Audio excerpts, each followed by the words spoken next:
এবং আমার মা বোনেরা আর উপস্থিত বিরামপুর উপজেলা বিএনপির প্রেসিডেন্ট সেক্রেটারি সহ সিনিয়র নেতৃবৃন্দ, পৌর বিএনপির সভাপতি সাধারণ সম্পাদক সহ জ্যেষ্ঠ নেতৃবৃন্দ সহ ছাত্রদল, যুবদল, স্বেচ্ছাসেবক দল, শ্রমিক দল, কৃষক দল, মহিলা দলের সম্মানিত সদস্যগণ, মুক্তিযোদ্ধাগণ,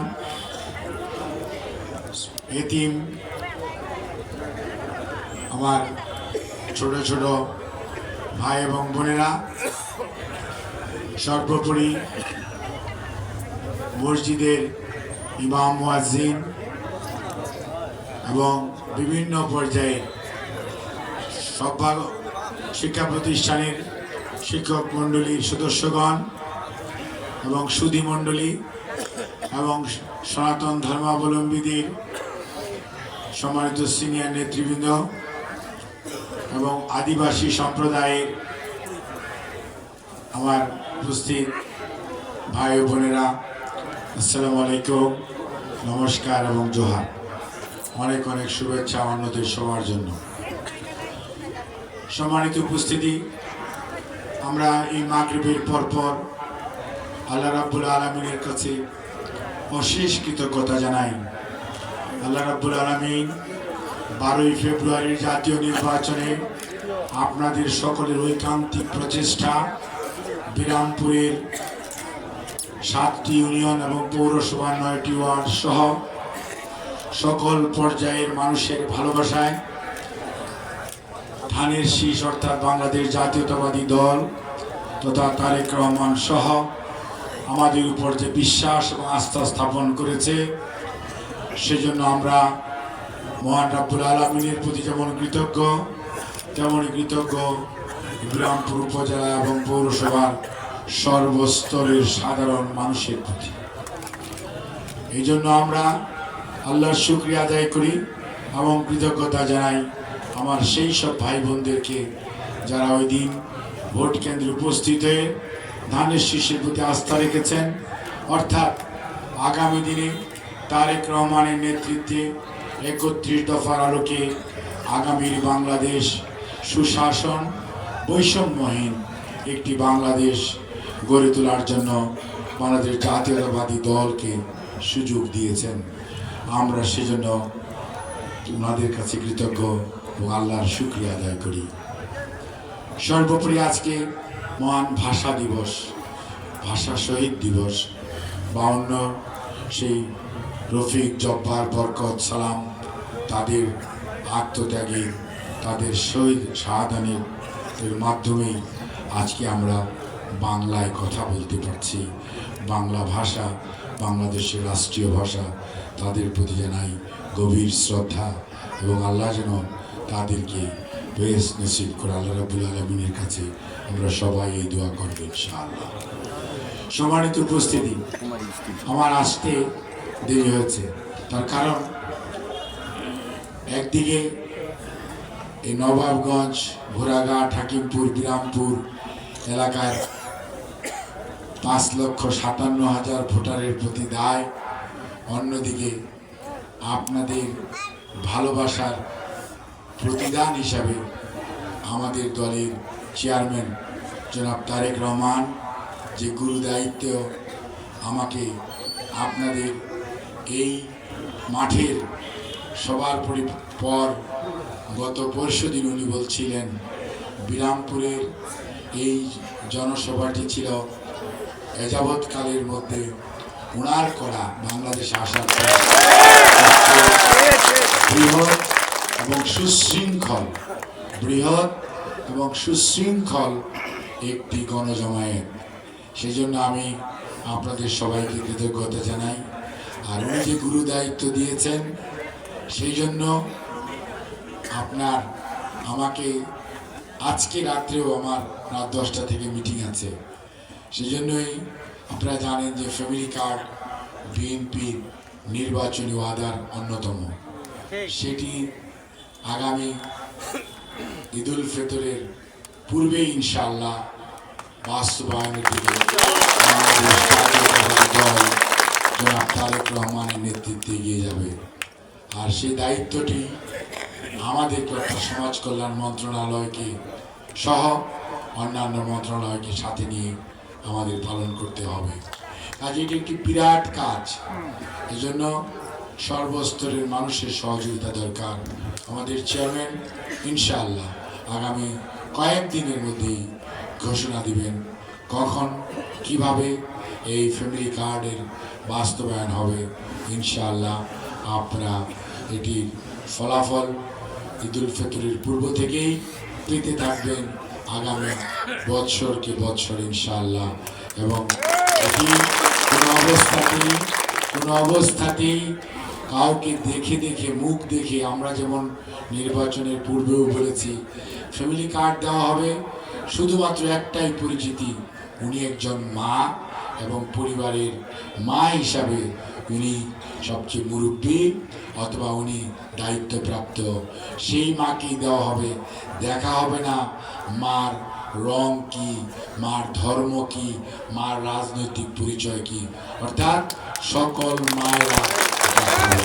কাজেই এখানে কোনো তদবির নাই, কিচ্ছু নাই, কারো কাছে কোনো ধর্ণা দিতে হবে না, কারোর কাছে কোনো আপনার যেতে হবে না, বরঞ্চ এটাই আপনার কাছে ইনশাআল্লাহ পৌঁছে যাবে যে ঘোষণা দিবেন জনাব তারেক রহমান মাননীয় প্রধানমন্ত্রী আগামী কয়েকদিনের মধ্যে ইনশাআল্লাহ।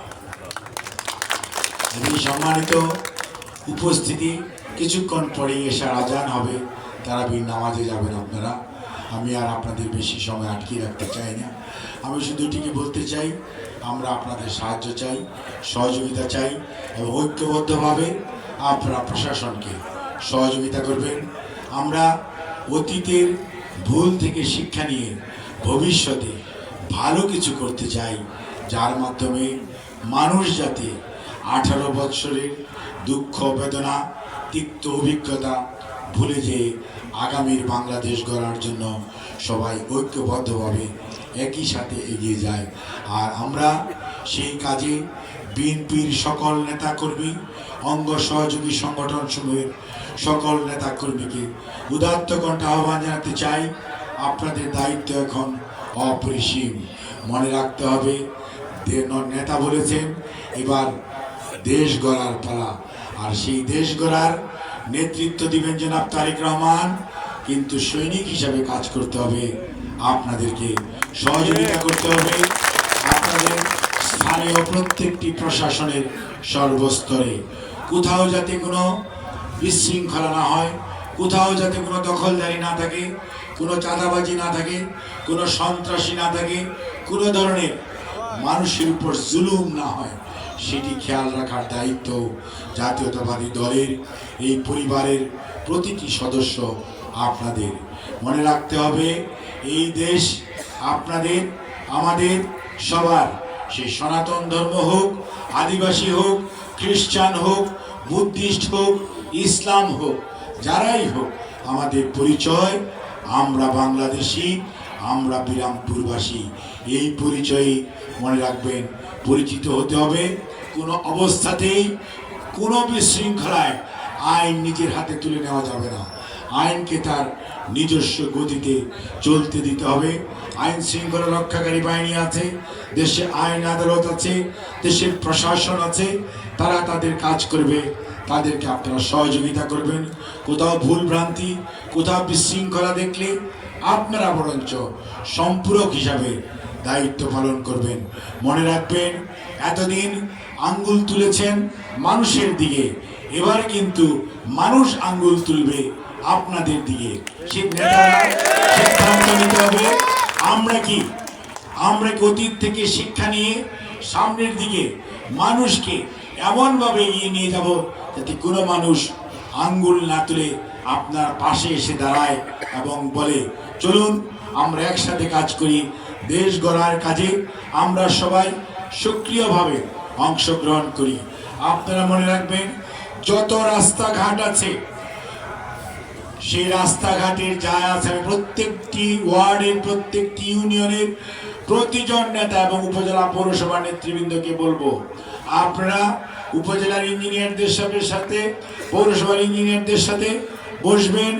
আপনাদের এলাকার সাধারণ মানুষ নির্বাচনের সময় রাস্তাঘাট সম্পর্কে যেগুলো বলেছে, মায়েরা বলেছে আমাদের মেয়েদের বিয়ে হয় না রাস্তা ভাঙার কারণে। কাজেই আমরা এই অবস্থা দেখতে চাই না। আদিবাসী এবং সনাতন ধর্মের লোকরা বলেছে কাঁচা রাস্তা মানেই তারপরের গ্রামটা আদিবাসী গ্রাম অথবা সনাতন ধর্মের গ্রাম, এটি আমরা দেখতে চাই না। আমরা চাই প্রত্যেকটি রাস্তা চলাচলের উপযোগী পাকা হবে এবং প্রস্তাব আপনাদেরকে দিতে হবে। কোন রাস্তা যদি খারাপ থাকে আগামী 1 বছর পরে দায় হবে আপনাদের এই বিএনপি নেতাদের। যদি সঠিকভাবে আমাকে তথ্য দিয়ে সাহায্য না করেন, কাজেই কোন স্কুল ভাঙাচোরা আছে তার মেরামত করতে হবে, বিল্ডিং করতে হবে, আমাদেরকে অবশ্যই তালিকা বানাবেন। টিওর সাথে বসবেন, আমাদেরকে জানাবেন। পিআইওর সাথে বসবেন, কোথায় কি কাজের দরকার আমাদেরকে জানাবেন। আপনার এই নদী, এই ছোট যমুনা বলেন, ছোট যমুনার যত শাখা বলেন, নদী ভাঙন বলেন এবং নদীর পুনর্খনন বলেন, সেটির জন্য আপনারা আমাদেরকে প্রস্তাব দিবেন, সরাসরি আমাকে প্রস্তাব দিবেন, ইঞ্জিনিয়ারদের মাধ্যমেও দিবেন, সরাসরি আমাকে জানাবেন। এই যে ছোট যমুনা, এই ছোট যমুনার উপর আরো মিনিমাম 2 থেকে 3টা ব্রিজ হবে ইনশাআল্লাহ। আমরা দুই পার্ক এমন ভাবে সাজাতে চাই যাতে 2 বিরামপুর বা হাবিবপুর যেটাই বলেন না কেন সেটার মধ্যে কোনো ভেদাভেদ না থাকে এবং ড্রেনেজ সিস্টেম এমন করতে হবে যাতে জলাবদ্ধতা কোনো অবস্থাতেই সৃষ্টি না হয়। খনন পুনর্খনন নদী এবং খালবিল এমন ভাবে করা হবে যাতে বর্ষার পানি আমরা সংরক্ষণ করব, সেচের জন্য সেই পানি শুকনা মৌসুমে ব্যবহার করব এবং ডিপ টিউবওয়েলে পানি তোলার বেশি প্রয়োজন পড়বে না। কারণ আমরা চাই পরিবেশের ভারসাম্য, বেশি বেশি গাছ লাগানো এবং যাতে আমাদের দেশে শীতের সময় বেশি শীত, গরমের সময় বেশি গরম না হয়। আর কর্মসংস্থানের জন্য আমরা আমাদের সাধ্যমতো ইনশাআল্লাহ চেষ্টা করব। প্রতিষ্ঠান করার ব্যাপারে আপনারাও চিন্তা করবেন, আমরাও চিন্তা করছি। আর মাদকের ব্যাপারে সবার একদম 0 টলারেন্স, কোনো অবস্থাতে এই ব্যাপারে সবার সহযোগিতা চাই। সচেতন মানুষগুলো আপনারা, আপনাদের সাহায্য চাই।